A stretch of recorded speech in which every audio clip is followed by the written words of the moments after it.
Mesdames, Messieurs, c'est pour nous un grand honneur de vous recevoir à La Rochelle. Vous allez fêter votre anniversaire, vos 80 ans, et j'ai bien compris le message que vous avez. Ce n'est pas pour regarder ce qui s'est passé dans les 80 dernières années, mais c'est pour projeter sur l'avenir. Quel est votre projet pour demain que vous allez co-construire avec l'ensemble des acteurs? La façon dont vous êtes né, il y a longtemps maintenant, et la façon avec laquelle vous avez su garder vos valeurs, vous régénérer, et dans le paysage où le monde de l'éducation est un monde difficile, y compris pour les enseignants, vous avez su, dans nos campagnes, là où la déprise était la plus importante, maintenir une ambition extraordinaire.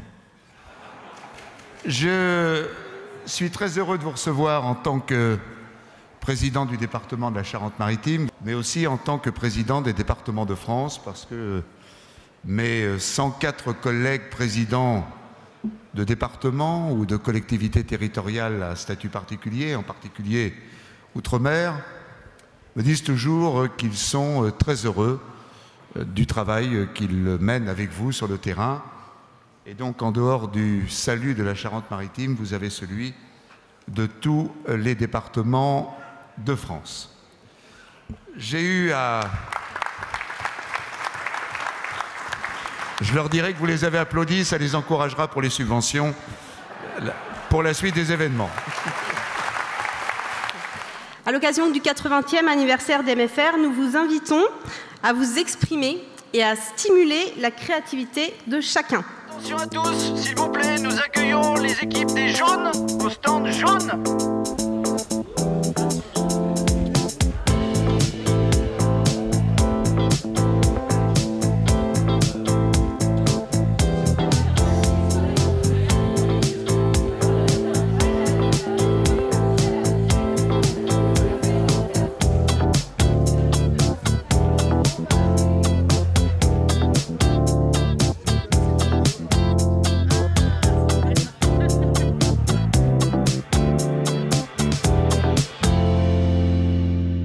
Nous voulons pousser encore plus loin notre reconnaissance, notre positionnement en tant qu'acteur de notre société, acteur éducatif, acteur de la formation professionnelle, acteur du développement des territoires, ici et ailleurs dans le monde.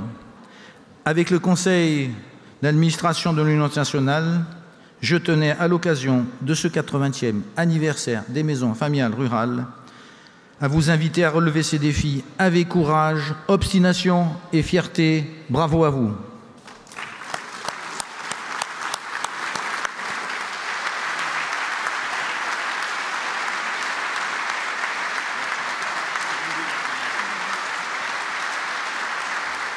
Nous déclarons ouverts les 80 ans des maisons familiales rurales.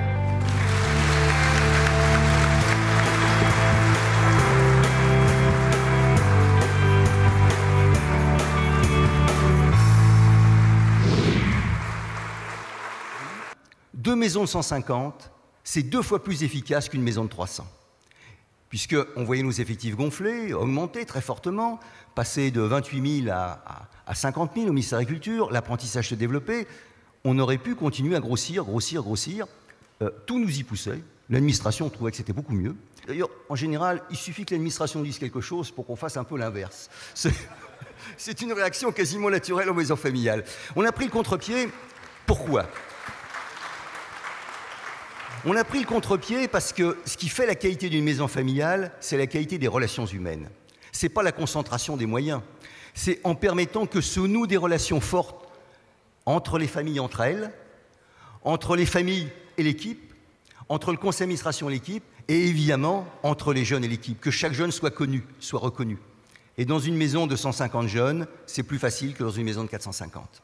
Nous sommes porteurs du projet du jeune et en même temps, si vous voulez, le projet va le valoriser et automatiquement, il va pouvoir acquérir une situation qui est à la hauteur de son ambition. L'équipe, c'est le rôle principal, c'est l'accompagnement.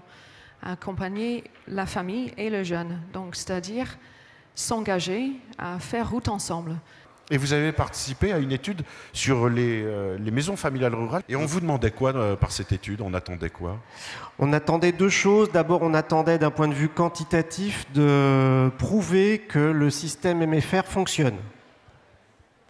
Bonne nouvelle. Ça fonctionne. Non seulement ça fonctionne, mais ça fonctionne plutôt mieux que d'autres systèmes. Pour conclure, sur la question développons l'apprentissage, moi je vous donne rendez-vous dans 80 ans, et je pense que dans 80 ans, on devrait sans doute avoir 80% des étudiants et des élèves français qui passent par l'apprentissage. Il faut regarder les territoires en déprise démographique comme des territoires où il y a de la jeunesse, il y a de l'énergie, il y a de la volonté, il y a de l'excellence.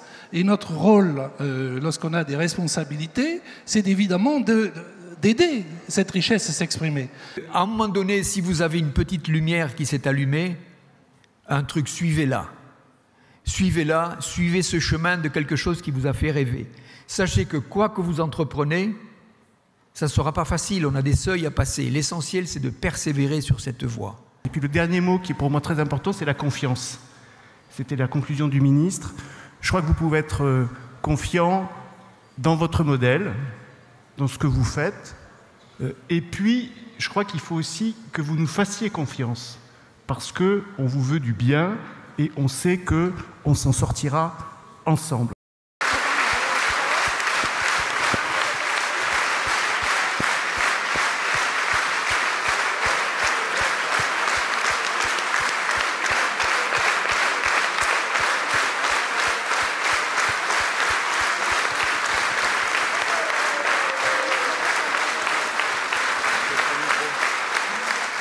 Le monde était là. Le monde est là et avait impliqué d'une façon très humaine, très pédagogique, avec une ambition de rapprocher les peuples. Donc j'ai une proposition, mais je me dis que MFR pourrait un jour peut-être avoir le prix Nobel de la paix.